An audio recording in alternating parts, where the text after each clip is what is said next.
Then welcome everybody to the IESIS webinar on the IEA SHC Solar Academy Task 65, Solar Cooling for the Sunbelt Regions. I'm very pleased to have everyone here today. My name is Jennifer McIntosh. I'm the Executive Secretary of the International Solar Energy Society. I'm going to give a short introduction before I turn over to our moderator today, Bärbel Epp. And I'm also going to go a bit slow because people are still joining, and we'll have more people joining throughout the live webinar. So the International Solar Energy Society is an international nonprofit organization. We're membership-based and UN accredited, and we were founded, our roots go back to 1954.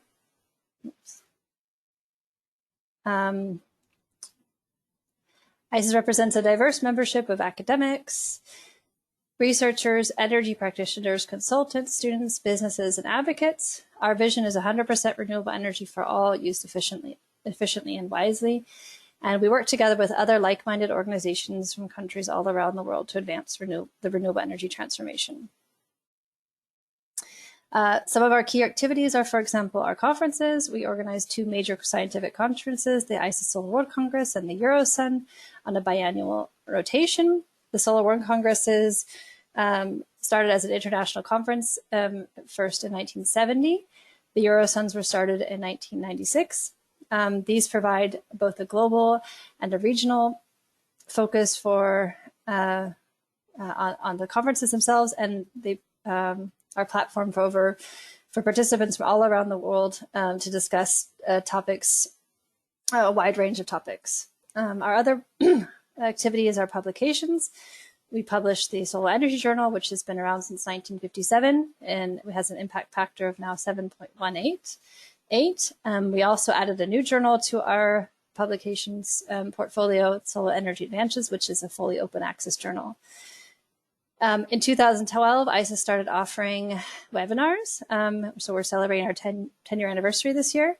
They are a key activity for the society, and we offer free webinars on a monthly basis, attracting up to 500 participants.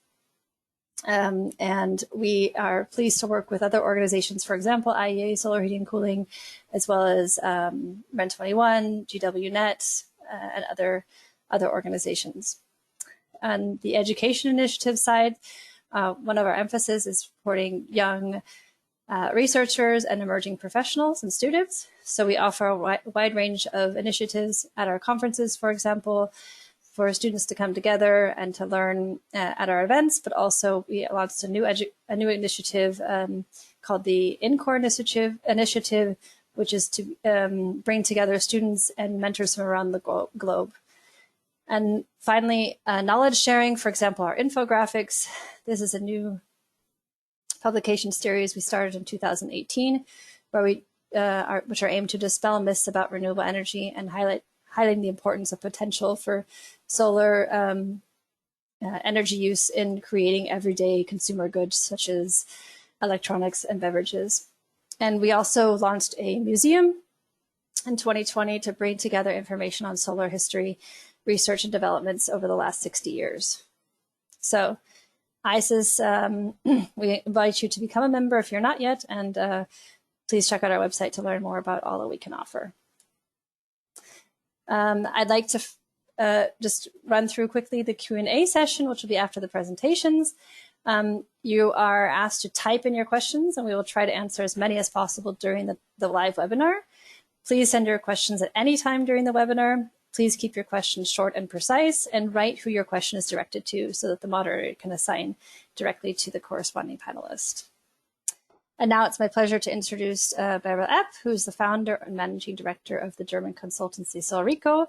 She's responsible for the international newsletter of the web portal www.solarthermalworld.org. Which reports exclusively about market and technology trends in the solar heating and cooling sector globally.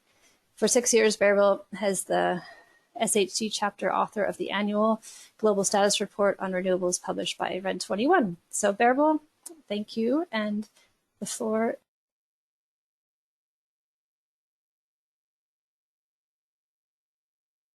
Yes, Jenny, thank you very much for the nice introduction. Yes, we have already a long history also with ISIS on these Solar Academy webinars. And it's always a great pleasure to be here, and ISIS is hosting our webinars in a very professional way. So what is the Solar Academy and what is the IEA Solar Heating and Cooling Program? I will give you a brief introduction into this big global organic network, let's say. So the IEA Solar Heating and Cooling Program is a research-oriented collaboration of many experts worldwide. We have 19 member countries, which are colored here in dark red, and we have 8 international organizations, which are sponsors, and you find their countries marked in orange on this map. More than 200 experts grouped together to work on particular solar heating and cooling topics, and we have listed some of them here. It's industrial water management, industrial solar heat, compact thermal energy storage, efficient direct district energy heating systems, solar neighborhoods, solar energy buildings, and solar hot water for 2030. And obviously the task 65, which is solar heating, solar cooling in the Sunbelt regions. So we call these solar projects or solar research project tasks for all of you who are new in this scene. What the Solar Academy has to offer you. It's first of all these webinars, which are held quarterly and hosted by ISIS. The next webinar will be on the November 29th and December 1st on solar process heat.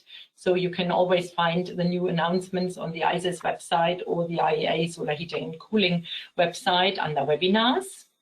We also offer videos from all the previous Solar Academy webinars on the YouTube channel and under videos on the IEA SHC website. And we offer on-site online trainings, which is an important feature of the Solar Academy. So on request of IEA Solar Heating and Cooling member countries or organizations, there you can find that we organize trainings on different topics. And the past trainings have taken place in the Caribbean, in China, South Africa, and the UK. If you want to have further information on our program, please visit the website iea-shc.org, or you can follow us on social media. You find the Twitter contact here and the LinkedIn group. You can also find IEA SHC videos on YouTube, as I mentioned, and all additional questions our secretariat will for sure answer you. Also, a short announcement of the latest publication, Solar Heat Worldwide, from this year. It's our flagship annual solar report. It's the most comprehensive publication with market data and technology data on the wide range of applications for solar heating and cooling. And it's published annually. And this latest report is from June this year. So you're very welcome to check this out also on the website. So this is our short introduction. Now I want to go over to our Solar Academy webinar of the day, Solar Cooling for the Sunbelt Regions, Task 65. And our first speaker today will be Uli Jakob. We have altogether 3 speakers, and Uli will introduce first the Task 65. He is a director of the company Dr. Jakob Energy Research, and he has more than 20 years of industrial and scientific professional experience, particularly in the product development and commercialization of renewable and energy efficiency technologies, and he has a clear focus on solar cooling. He heads this Task 65 since 2 years and is managing director of the Green Chiller Association for Sorption Cooling, which is based in Berlin.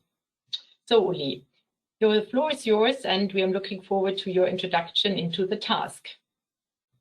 Yeah, great welcome also from my side, and thanks, Bärbel, for your short introduction.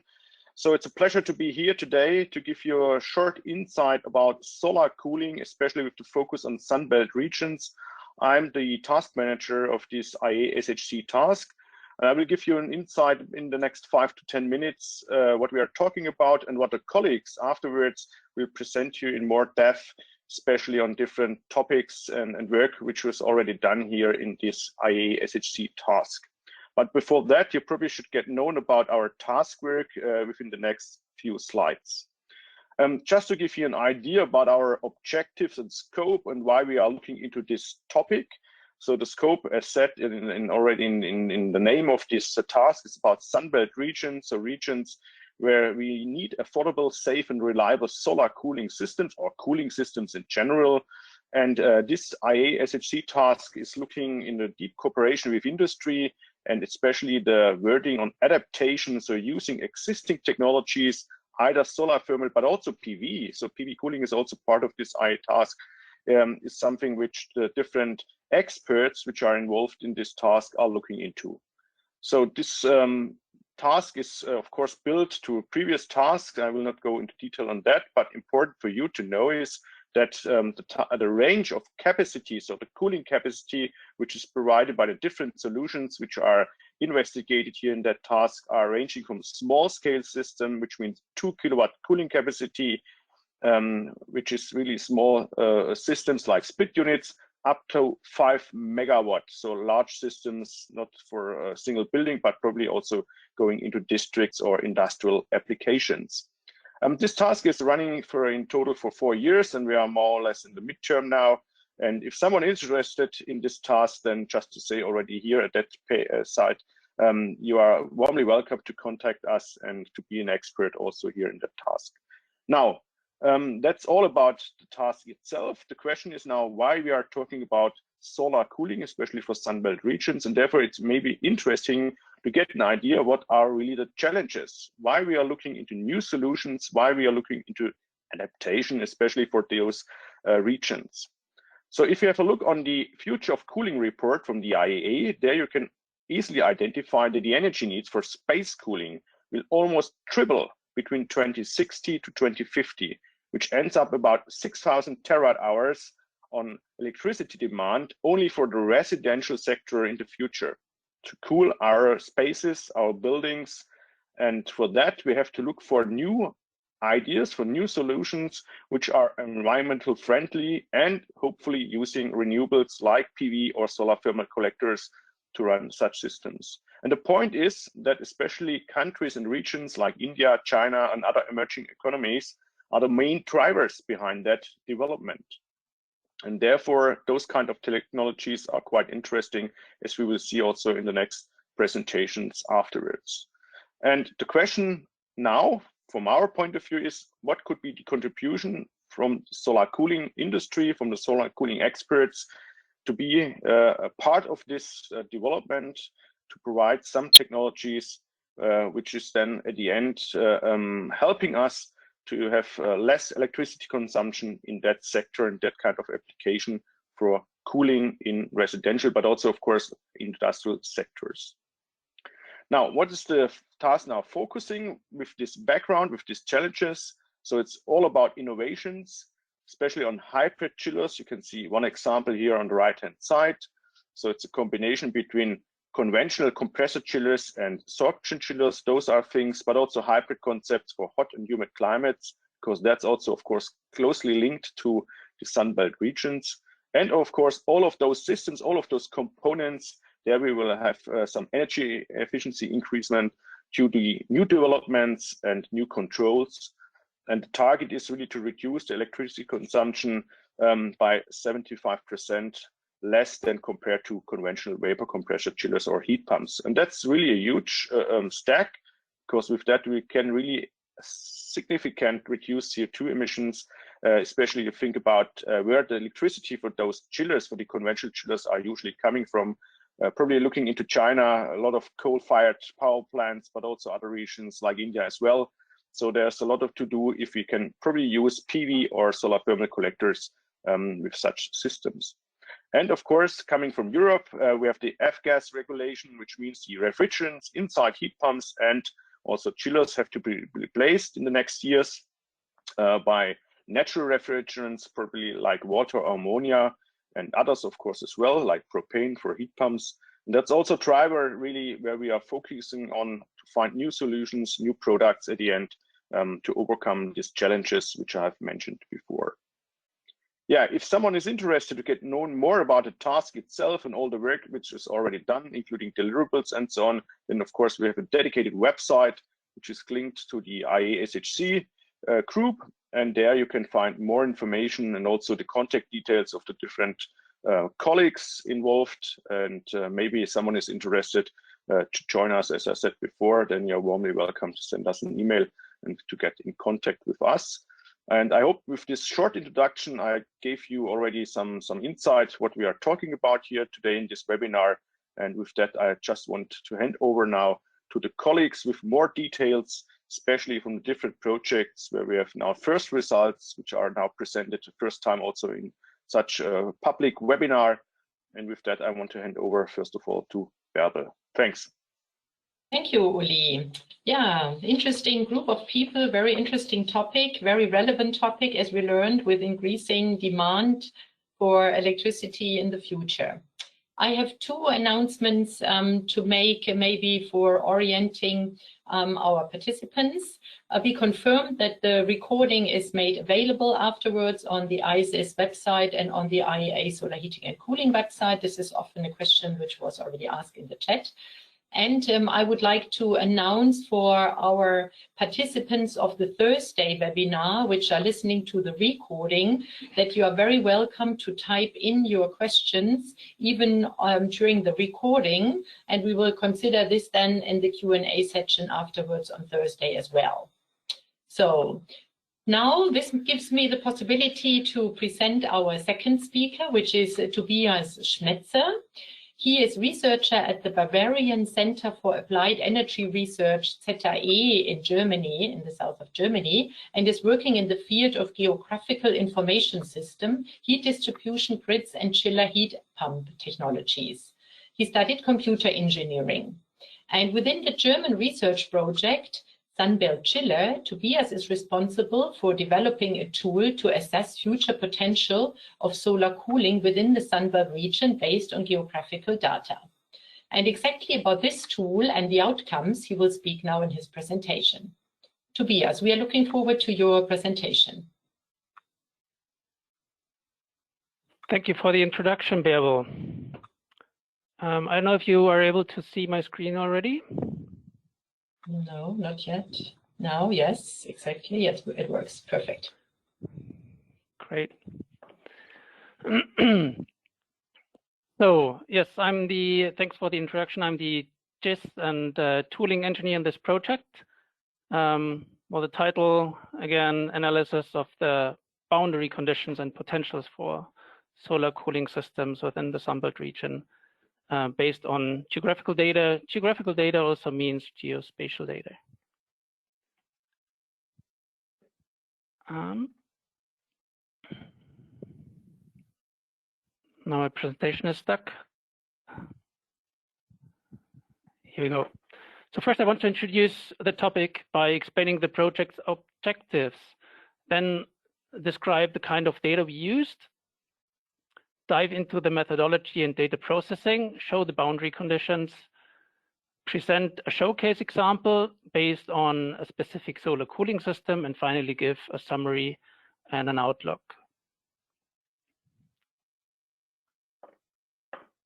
So to gain a first impression, I tried to visualize the topic using a map with colored climate zones and the Sunbelt area, which this is about. So here you can see the Sunbelt area, and the different colors here are the climate zones according to Köppen-Geiger. Given the many conditions for cooling, it is not easy to get a good picture of cooling needs in the world.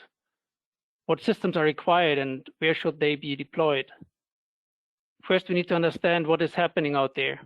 This leads to the analysis and the evaluation of boundary conditions. Like, what are the cooling needs and where are these located? What are the challenges and requirements for recooling systems there? What are the conditions for solar collectors? Where are they located? What is the economic frame and where is it applicable? These questions have been addressed using the data in a geoinformation system. So what data sources did we use? I first want to give an example of geospatial data source.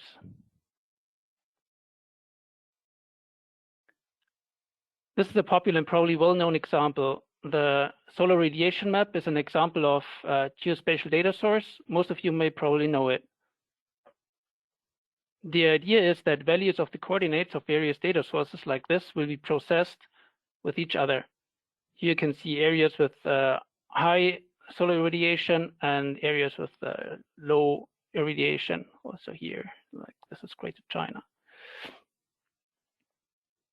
So another example could be the baseline water stress, which basically reflects locations of water availability.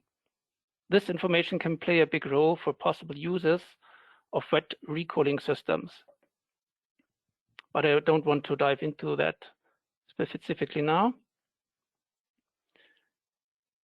In this table, you can see an overview of different input sources that we have considered, processed, and included into our global data model.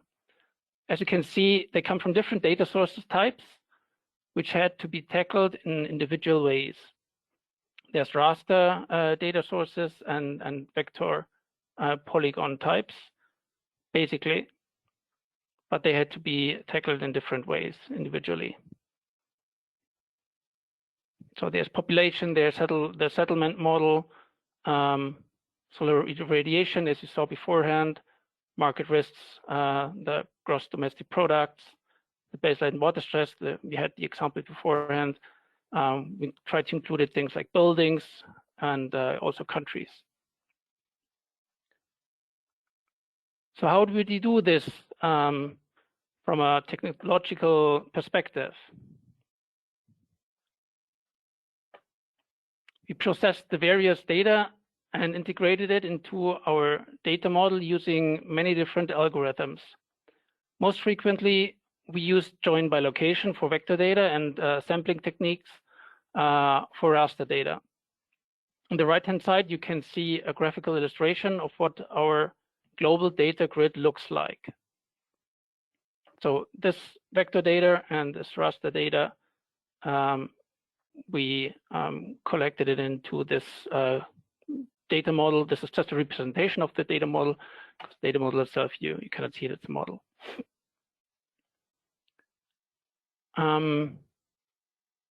To be able to do location-specific considerations, we first reflected about what data to research, and then what to select and sample or join.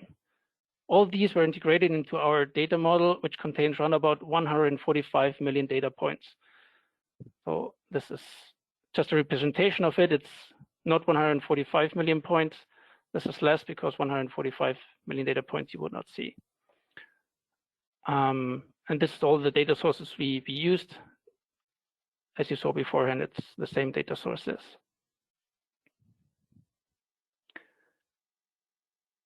So what did we do next to find out about the boundary conditions?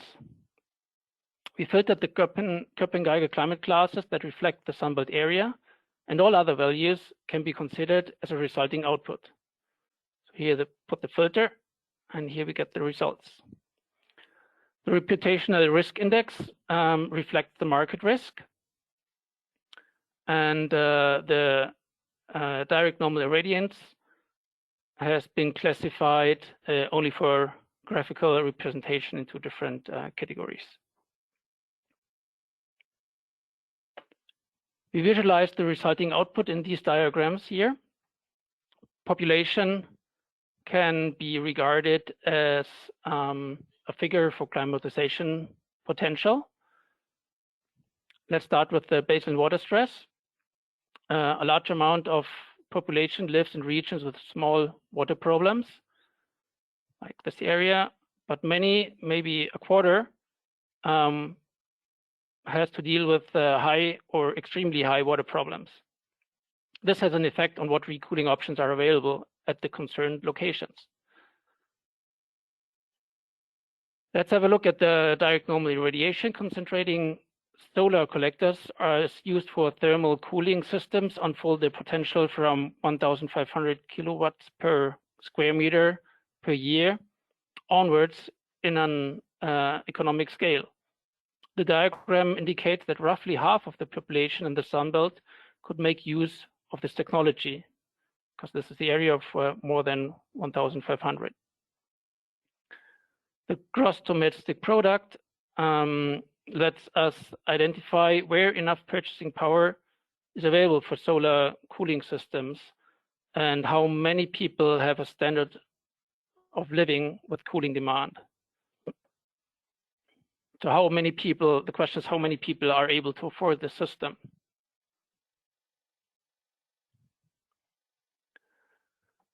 Next, we considered industrial areas for cooling, for process cooling. Here again, at the baseline water stress, a large amount of industrial areas distributed in regions with small water problems,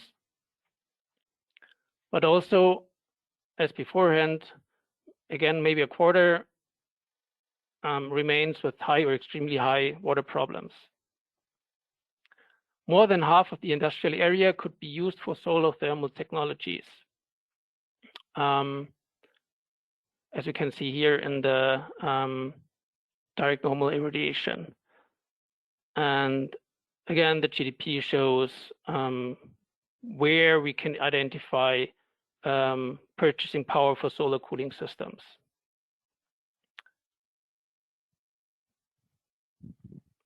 Now I want to give you an example of more specific evaluation on a system which I may quickly introduce to you, the Sunbelt chiller.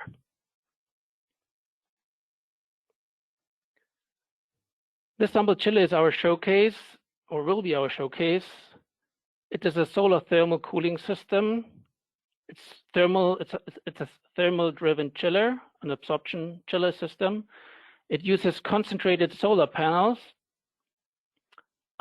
as a heat source. It's able to perform in warm regions without a wet cooling tower. That's its strength. It is a heating and a cooling system at the same time. It is suitable for larger buildings.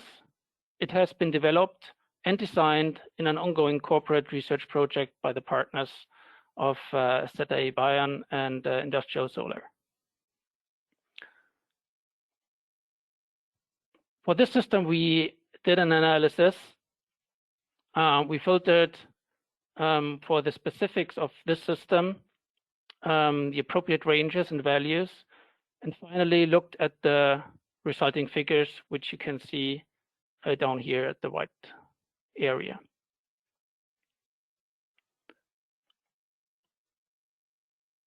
Our latest achievement in this is this country-specific evaluation. We suspect, for example, that China is so far down here because we would originally expect China to be high up as it has got a lot of industry, but here it's so pretty at a very low rate. We suspect it to be so far down because of its low DNI, as the limit was set to 1,500. And yeah, maybe we would have expected it differently. Then there is, we also did a map representation of this. So here you can see the GDP that is associated with the former filter. And you can see around about 700,000 data points. You can see where in these areas there what is the gross domestic product in these areas. In these diagrams, we wanted to regard the cooling potential in industrial areas. You can see again the different countries and how they are distributed in the world over the different areas. And again, China in this diagram is not on the list, and we would suspect it to be on the list if we would set, for example, the limit a little bit underneath of 1,500.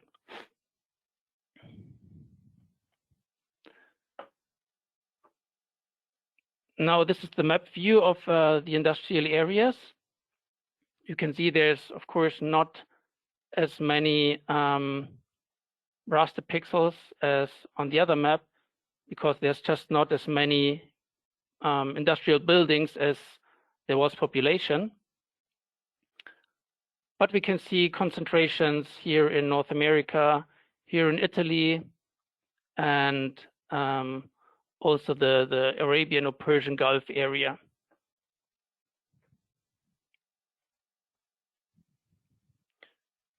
So eventually I want to give you an outlook, what has been achieved. As a summary, boundary conditions for solar cooling systems have been identified and evaluated. Possible locations and potential of a specific solar cooling system have been shown. We spotted the market potentials and risks. The methodology can also be transferred to a wide range of other renewable energy technologies, like heating, electricity supply, or even to completely different fields. What's the outlook? We saw some opportunities for further investigation. There would be a deeper analysis, for example, of industrial areas and population to specifically identify clusters of large buildings and to detect also where would cooling networks make sense. We could include additional data sources like cooling degree days to increase the significance of the results. Also data on energy prices. We could then consider more building types within the industrial buildings, because currently we only considered specifically industrial buildings that were specifically marked as industrial buildings, but there's other buildings that could also be worthwhile considered. And then finally, there could also be a development of interactive maps to make them these maps, the interactive maps, accessible to everybody without a tool, and make them representable on the web so that everybody can explore them. That's it from my side. Sorry, that was not the idea here. This is the end of my presentation. Thank you. Thank you, Tobias. Good news that this exciting tool will be also available online at a certain time. Interesting. So please type in your questions while we listen to the third speaker, and then we will have the Q&A after this third presentation. I'm happy to present Dr. Daniel Nayer. He has several hats, actually. He works as a consultant and as a researcher in parallel. Daniel is founder and managing director at Nayer Brainworks, a certified consulting office for renewable energy, building services, and energy efficient buildings in Austria. And he's also a senior researcher at the unit for energy efficient buildings in the University of Innsbruck in Austria since 12 years. Within Task 65, he is responsible for the subtask assessment and tools, and he will present results from his assessment and benchmarking of solar thermal cooling systems today. Daniel, the floor is yours. Thank you very much, Bärbel, for your introduction. My screen should be visible, right? Absolutely, yes. Very good. So here we go with assessment and benchmarking of solar cooling systems. So welcome, good afternoon to all.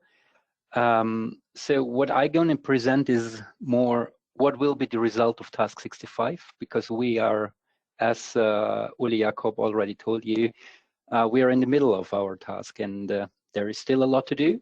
And there is, of course, room to show you then more results. And now we are basically discussing about the method, or just showing you the base where we are and where our discussion is going?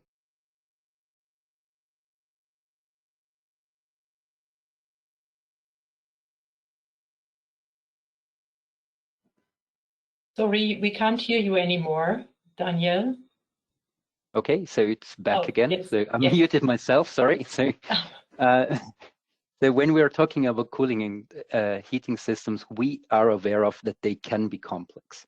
So either they are based on solar thermal systems, they are based on photovoltaic driven systems, or a mixture in these hybrid systems. The system designs and configurations completely differ, including backups on the hot side, on the cold side, including storages nowadays, of course, with photovoltaic driven systems, also batteries.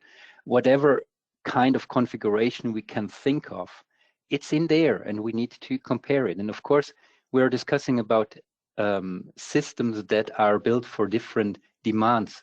So just think about a simple domestic hot water system. It's also solar heating.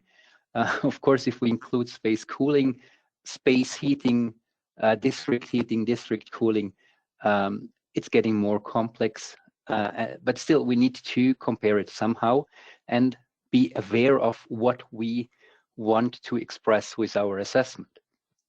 So either we are talking about a component level where we are comparing chillers, heat pumps, any boilers, storages, or if we are talking about the system, including the solar-driven component and the backup, or no backup, so including different auxiliaries, pumps, fans, whatever, or if we're talking about the building system, including the heat and cold distribution. So if we are not aware of it, we cannot compare and we are not able to discuss about the system itself and the advantages of the system, or make a comparison between these different systems and discuss about advantages of the one or the other system under different boundary conditions. So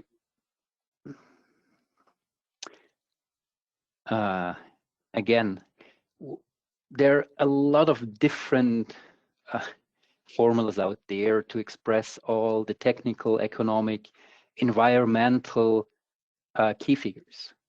And even for us experts, it's really difficult to compare it on a fair base. And that's our task, and that's what we want to do, or what we want to support with our tools, to make this comparison on a common base under common and comparable formats, to make the discussion easier for all of us and make this comparison available. So our general objectives in this subtask C, so this is a part of the complete task 65, assessment and tools. It's only dedicated to assessment and tools. So where we are updating emerging useful tools for design and assessment. So of course, there are a lot of different tools out there, what we have established in former tasks, or were established in different associations under different stakeholders and different views. So what we have done till now was searching for them, discussing about the advantages and disadvantages of the tools, and trying to merge all of these. All is not possible, but at least to get the quintessence and make that available in one tool. So what is then necessary as next step? What we are working on is establishing, adapting the assessment method itself and the benchmarking. It's still an open process where we need to go through the discussion, what is the right method? We're going to see one of the methods based on task 53, so former IEA SHC task, which shows one of the possible methods, but still open for any, let's say, changes or any views, because we know if we're talking about solar cooling and heating, and we are talking about, or with different stakeholders, we need to adapt and show the different views as well in our methods. So benchmarking includes, of course, having reference systems that need to be defined. And of course, this is, again, different topic in all the different countries around the Sunbelt. So also this discussion is going on. And as we define this method and the benchmarking, the reference systems, we create a common database for technical, environmental, and economic assessment for the particular countries. With that common database, it will be possible to, let's say, assess under, of course, the same, with the same data, with the same database, but also it provides you then a database to make first estimations based on your country-specific values. And as the task is, of course, collecting results from research projects, but also projects that are realized, we gonna analyze them and benchmark them to show you some of the results of these newly invented or newly installed systems having different renewables and solar sources, or showing different solutions. And in the end, it's also important to show the sensitivity analysis on high influencing parameters. So the question is, what are the high influencing parameters? Because these are the parameters we need to work on to optimize the systems, either on technical or economic or environmental side. And it shows us boundaries or overlapping of different configurations and systems if we compare them in one of these common comparable formats.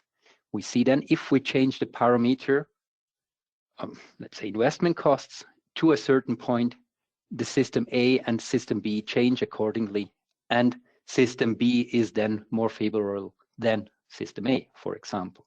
But it can also show anything else. So that's our general objectives. And what we, of course, are based on is our former work, including discussions going on in our task 65.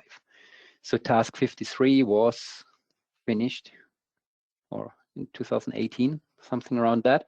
So there we have established an assessment tool in a comparable format that shows energetic, ecological, economic evaluation of the different systems. We call the task 53 E4 assessment tool. It's based on energy balances, which are either measured for realized systems or are based on simulation data, which is under research or under development before establishing.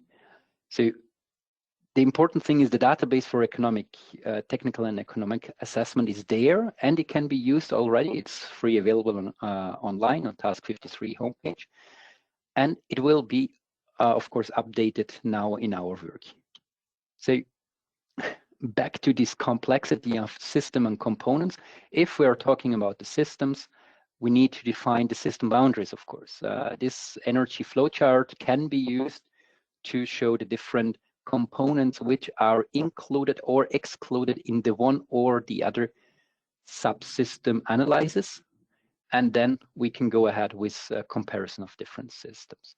What we see here on the left-hand side in gray is electricity and energy carrier, so traded energy, which need to be paid for. And on the upper side here on the top, we see green, free available energy, sun, air, water, waste heat, whatever is available on a certain location. And on the right-hand side, we see then the different demands which we fulfill with our system. So domestic hot water, space heating, district heating, cooling, district cooling, or now, of course, when we include PV, domestic electricity as well. So, and then inside the boundary of the total system, we see the different components available, PV panels, solar collectors, heat exchangers, bivalent heat sources, bivalent cold sources, storages, and so on, and the different energy flows on thermal side, but also on the electrical side, to show then the auxiliary demands and calculate the efficiencies accordingly. So this is all inside this tool already. So for all of technical and economic analysis, we have these system components available in the list, which shows either investment costs, replacement costs, or say its lifetime span, so to calculate a replacement costs, or efficiency of a reference boiler if you're using a gas boiler or a heat pump as a reference system. So this is already included and gives you a common database to make a comparison on the same format. And then, of course, we reduce the boundary to what we want to compare, probably solar cooling, including hybrid systems, so based on electricity and any energy carrier or solar thermal based. And then we show which of the auxiliaries are included, so they are highlighted there, and which are not included. And then it's getting very transparent what we are doing in our assessment and what you can then expect of the key figures to discuss it with different other, or compare it with different other renewable systems. Our assessment is based on non-renewable primary energy. So we are collecting annual and monthly non-renewable primary energy conversion factors for electricity, natural gas, pellets, whatever is in the list and whatever is used, we're collecting it for the specific country.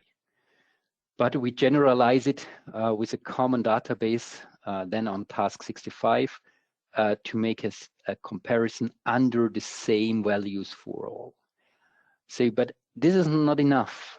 We need to go on monthly base, because we are discussing or often discussing the comparison of PV driven and thermal driven systems, or so then we need to have at least an idea on the influence of hydropower, for example, on the primary energy factor. This is example for Austria's, where you can see a comparison of winter and summer months, and the primary energy factors, just take care of the definition of it, increasing here in summertime, so having more hydropower available.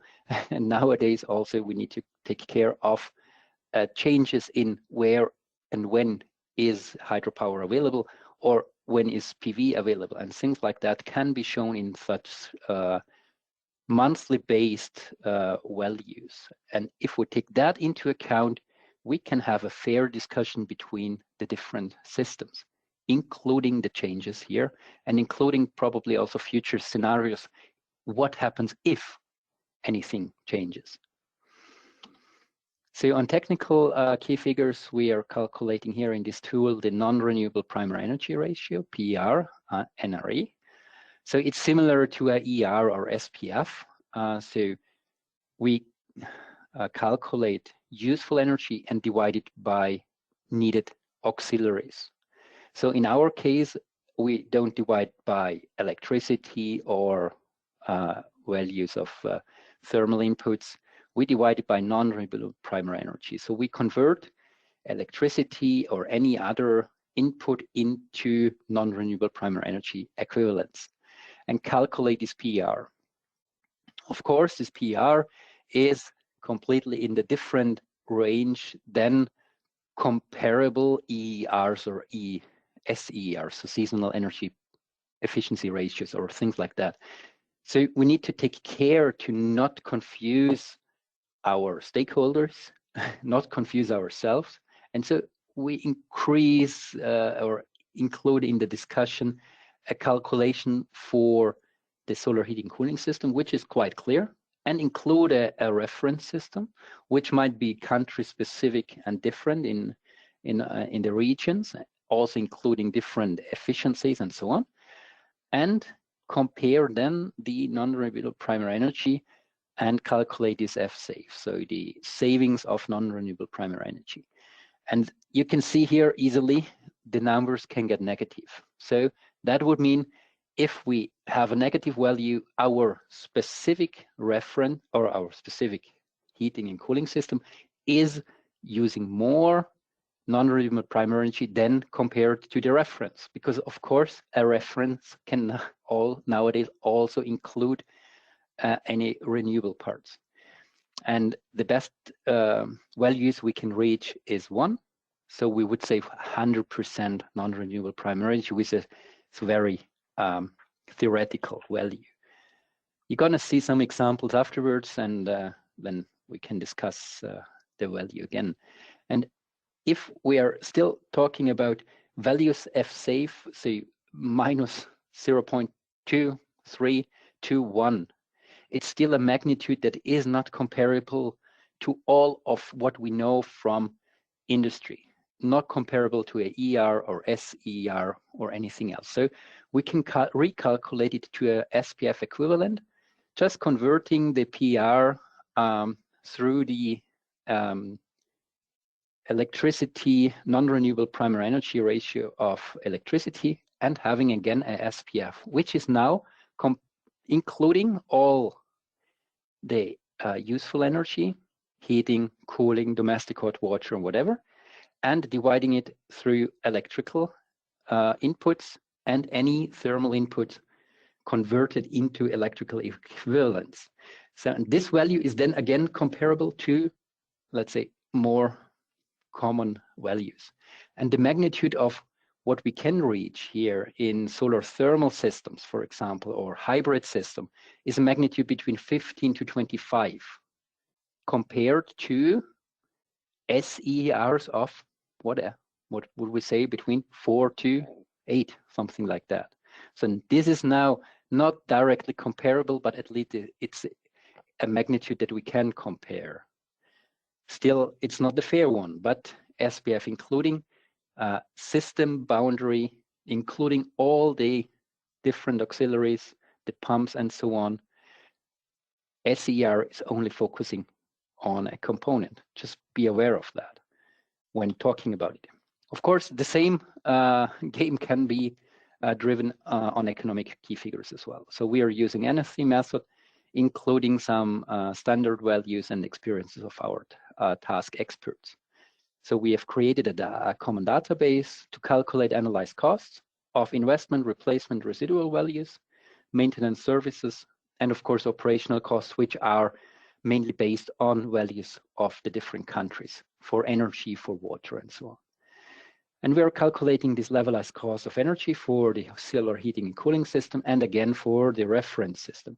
And we are forming this cost ratio, which is then comparing the analyzed cost of the solar heating and cooling system compared to the reference system. And again, we are getting values between, let's say, worst case 2, so double costs than the reference system, or 0.5, so only half of the costs compared to the reference system. And so we have some nice graphs for showing the base data on, in here it's investment costs for chillers, depending on their size, on the economy of scale, on investment, average investment for European countries. So nowadays we are adapting to Sunbelt, so updating this database accordingly to what we get from our experts. So including these investment costs, including all the running costs and so on, we are then getting towards the life cycle analysis. It's just the same base as we have been using for the NSC method, just showing a diagram over lifetime. In that case, we've chosen 25 years, showing the difference in initial investment, so upfront investment, comparing reference system in gray and solar heating cooling in orange, and summing up the total cost. So initial values, the gradient is showing then the running costs of energy, maintenance, and so on. And of course, if we are using less energy, hopefully less maintenance, the gradient is lower for the solar heating and cooling system. And somewhere we're getting to amortization. And you see the steps inside the life cycle where we do the reinvestment of any component that is that the lifetime is over. And in the end, after 25 years or the lifespan, 20 years, whatever you've been choosing, we then compare again the cost ratio. It's exactly the same value that I've shown you before. And of course, we see there the tremendous change in lifetime of the different components. So if we are comparing any system that needs to be exchanged after 17 or 20 years, all the steps up here, just having a battery system with less component changes, the cost ratio is getting higher and higher, so, or lower and lower. So the savings are getting higher and higher. So we've done this task 53 analysis of 28 configurations showing PV-driven, solar thermal-driven systems for different demands. I don't want to go into these details, but just showing you the graph of the results. And with these two values, cost ratio and savings, non-renewable primary energy savings, we are able to compare the different systems with different reference systems under the same boundary and just easily reflect which are innovative examples that have cost ratios below 1, so savings over lifetime, and at the same time reaching high non-renewable primary energy savings. And that's why we are talking about these two, mainly about these two values, just to show you in the end, a very easy overview comparison between different systems and between different reference systems and so on. And that's where we start with our systems, of course, with all the learnings of former tasks, then introducing the new systems in Task 65, as it was shown before in Sunbelt chillers or any other hybrid system that is coming up currently. And the other important thing is to show then the sensitivity analysis and the influence of the different boundaries. Of course, investment costs, electricity costs, natural gas prices nowadays change quite dramatically.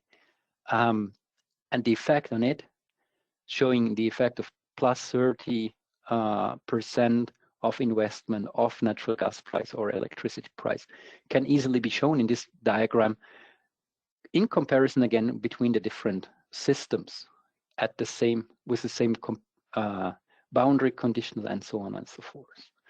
So that's what we're working on. So let me sum up. It's very important to have a common base on comparable systems. So to know the boundary conditions, to know the components which are included in our analysis, to of course know the subsystem details, whether it's built for domestic hot water or cooling only, or any mixture of it, and focus mainly on two figures, non-renewable primary energy and cost ratio, to make this very easy to understand comparison between systems and system configurations. So, and we are currently adapting methods in the database in Task 65, and we will contribute with a comparison of technologies, solar thermal based absorption chiller systems, hybrid systems, PV including vapor compression chiller systems, and so on. We will be able to show you then different results for different profiles, meaning for different demands, public buildings, hospitals, residential buildings, whatever, under the different climates of the Sunbelt regions, and including the sensitivity analysis for the different values then. Well, that's all about the status of adapting assessment methods and tools in Task 65. And that's me. And if you have any questions, don't hesitate to contact us or me. Thank you very much. Welcome again, everyone. We hope you enjoyed the broadcast of this webinar on solar cooling for the Sunbelt regions.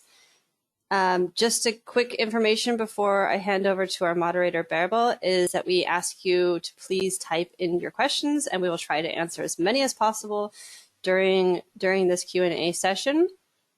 You can ask them anytime. We ask that you please keep your questions short and precise, and to tell us who your question is directed to so that the moderator can assign it directly to the corresponding panelist. We do have a bit of a change from the live webinar and the recording. We have another speaker joining us, and Bärbel will get to that. And with that, I'd like to hand over to Bärbel Epp. She is our moderator of these IEA SHC Academy webinars. And Bärbel, I hand over to you. Thank you.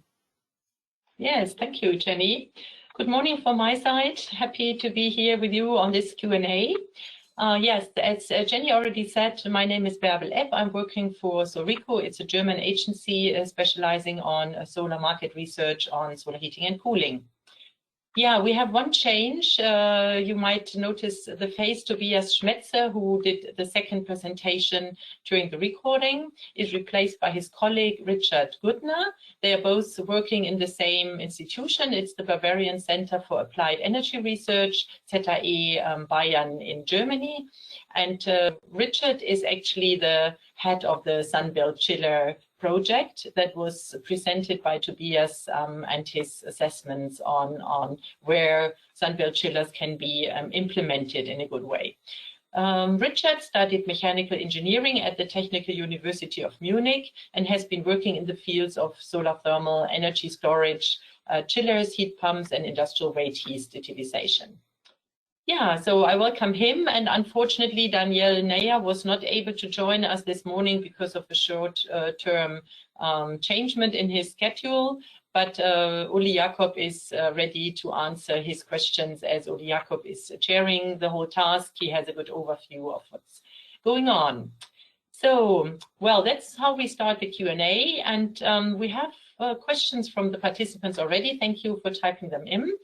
We have the question regarding PVT and whether PVT plus heat pump systems were both used for heating and cooling were included in the study that Danielle proposed.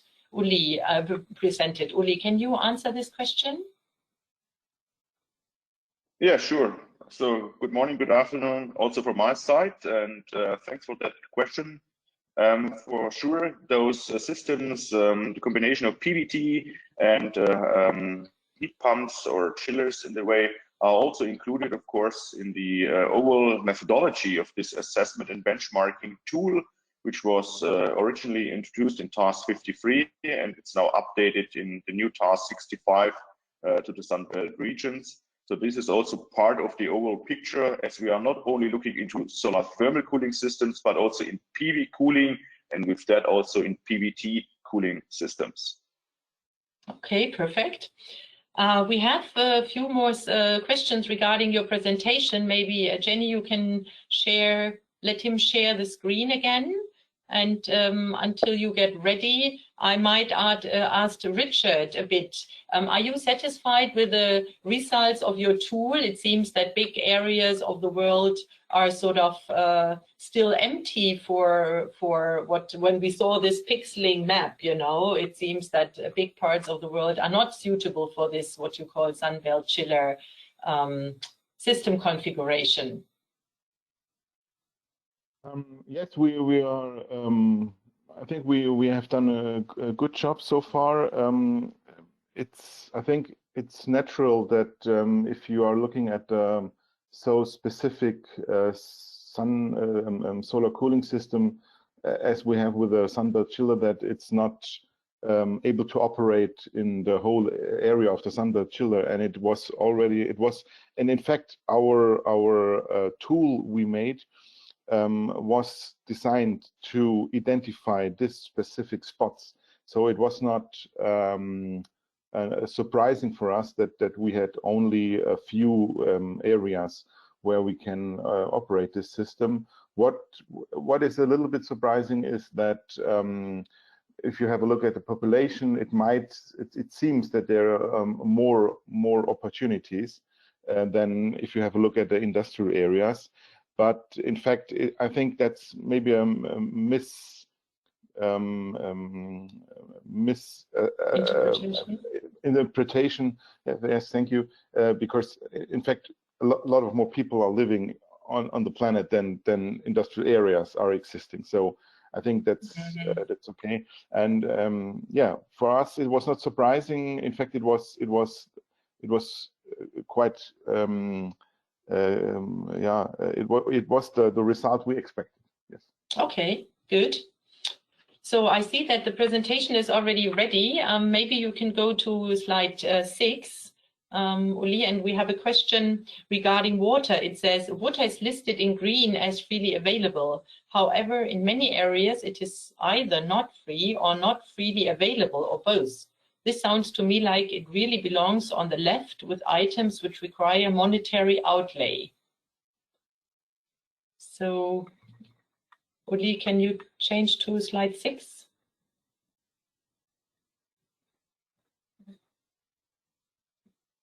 Yeah, I changed it to slide 6. Just a second. Okay. 4, 5, 6. So now, okay. Yeah, you had a question about this methodology, the energy flow chart. You can see it? Yes, we see the slide. Perfect. Can you already see the slide? Because okay, yes, fine. Okay, yes, because that was the slide which Danielle has presented to explain the methodology, and the question was about what happens with water as one of those sources, but also to get rid of heat. Depending on the availability, of course, in different regions, especially in the Sunbelt regions, it might be that this is be challenging, and with that, of course, it's just about what are the different options in general, and you have to adapt this to your personal needs and your projects at the end. So this is just an idea how the overall system can be somehow influenced by the different sinks and sources, and how we can combine this at the end as a methodology to get known which kind of combinations especially are the best for different applications and regions. So with that, it's not somehow primarily necessary to have water on site, but it's available depending on the different boundary conditions. Then, of course, it's much better, and you get higher efficiency in the overall systems. But as said, this is something which has to be examined and investigated by each project which you want to somehow characterized by this methodology, which was introduced in Task 53 and will be now adapted to the Sunbelt regions here in this Task 65.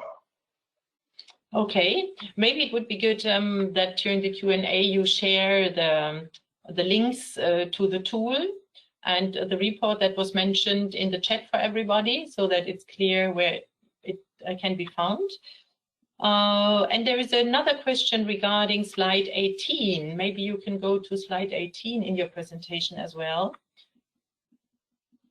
There were a lot of I can do just one word about the links. Jennifer has to copy them to all, because I do not have the permission. I can only send it to Jennifer just to let you know.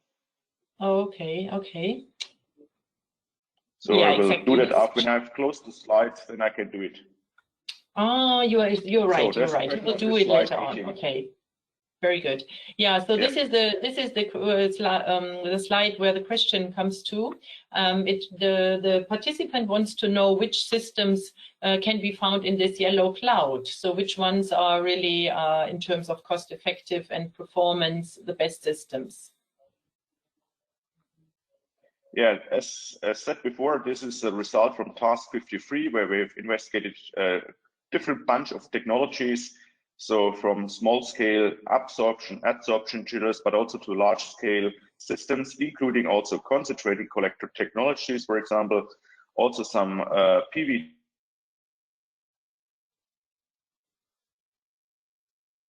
Hello, Uli. We can't hear you anymore. Systems. So this cloud, which you can see here, is just including all kind of different PV cooling. Depends on different boundary conditions, especially of the different demand sides, because those systems are also including systems where domestic hot water is also used. And if you somehow can combine this together with solar thermal cooling, then of course the overall efficiency savings also on the renewable side and also on the cost side, it's much better, and that's why you get into also this cloud. So it's really something which has to be looked in depth. And if someone is interested to get known properly which numbers behind number 5, for example, on energy savings, which system is it's really, then of course you can just have a look on the public available deliverable on the Task 53 website, where we'll share later on the link. The same for the others. So it's not that easy to just to say it's only one technology. As I said, depending on different conditions and demand sides, you can find all technologies within this cloud, where you get these cost benefits and where you have also the savings, especially on then converted into non-renewable energy needs. And so it's not one simple answer. Yes, okay. So we really need the link, the 2 links in the chat. Thanks for sharing your slides. So yes, you can get back to normal operation. Richard, we have a question regarding your Sunbelt chiller system. One participant wants to know how about the heat transfer fluids, which are typically used in concentrating collectors, as this is, you know, concentrating collectors are used for the Sunbelt chiller system. In our case, we are working with the concentrating system, or the Fresnel collector system. And as far as I know, they're using just water as heat transfer medium. In other concentrating systems, we have also thermal oil as heat transfer fluid. The temperature range goes from, I would say, 100 or 200 degrees up to 300-500 degrees maybe, and but then we have really specific thermal oils which are quite expensive. Above this, we have also the possibility to use some salt, fluid, liquid salt at this temperature range. These salts are liquid. Above, I would say, 350-400 degrees. There are no thermal oils available. Water would be in a condition, especially the pressure condition would be that much high that you can't use it in these systems anymore, or the construction would be enormous. So here, coming back to the Sunbelt chiller system, we are using just water, pressurized water, or steam. Both are possible for the systems. The most common solution is pressurized water around 200 degrees. Okay, perfect. Thank you so much.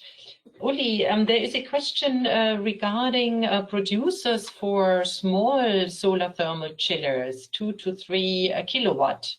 This is there available on the market? Yes, we have not many, but we have some manufacturers of those small-scale chillers on the market, especially in the capacity range between 2.5 to 10 kilowatt cooling capacity. Most of them are here from Europe. We also find some in Asia, so in Japan and China. Those manufacturers offering these systems sometimes also as a complete kit, as a solar thermal cooling kit, so including already the collectors. Most of them are directly air-cooled, so you do not need an additional heat rejection unit, which is also interesting, because with that it should be more cost-effective. And of course, then it's also quite similar to a commercial split unit, which is also using usually a directly air-cooled compressor evaporator unit. And with that, it's also from the installation point of view much easier than if you have a more complex system, including probably a wet cooling tower or hybrid cooling towers, whatever. So those systems are on the market. And can be somehow found also if you have a look on our Task 65 website among different experts, because the companies are also partners here in this IEA SHC work. Okay, very interesting. There's one question I think also addressed to you. This regards, you know, the level of capacity where you recommend PV with compression chillers and solar thermal cooling systems. Yeah, so nowadays, of course, we have the competition between PV cooling, so a combination of cheap PV panels and split units against solar thermal cooling, where we have more complex system, including solar thermal collectors or concentrators and the adsorption cooling technologies.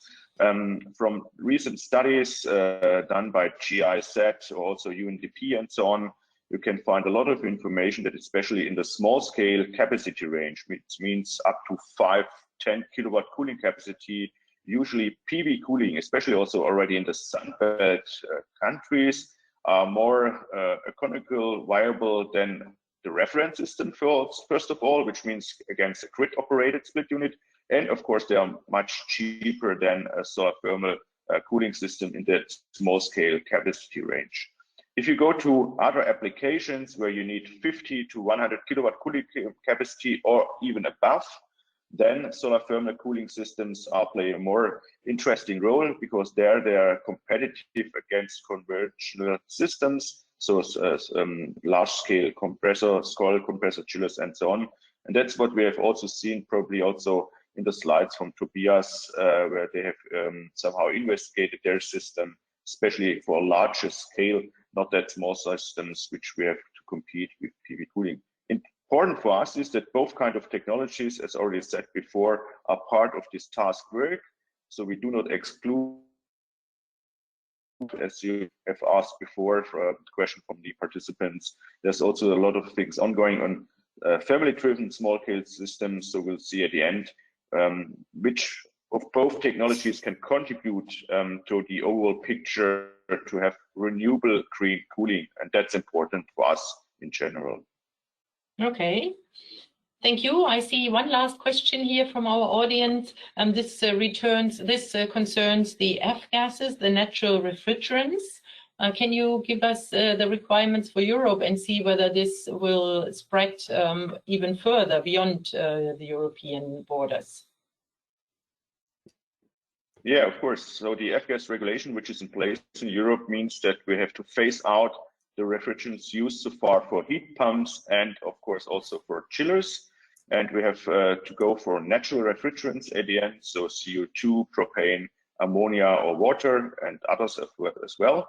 The point is, with the F-gas regulation, the market is that influenced that the prices for the conventional refrigerants are rising up to 500 to 1,000% to the original prices 5 years ago.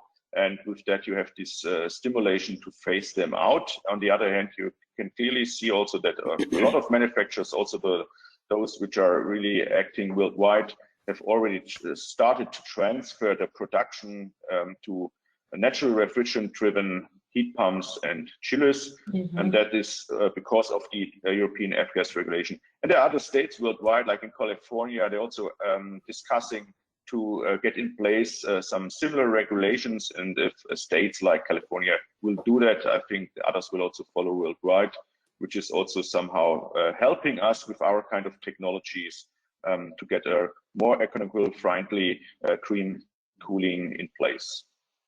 Perfect. Yeah, so we have asked and answered all questions. Thank you very much. Thanks to the participants of this early morning webinar and to the two speakers again for the engaged Q&A. I hand over to Jenny for the last words. Yes, thank you. I'm just going to try to show my screen here.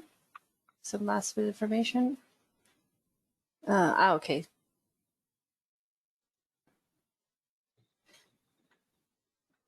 Okay, now it should work.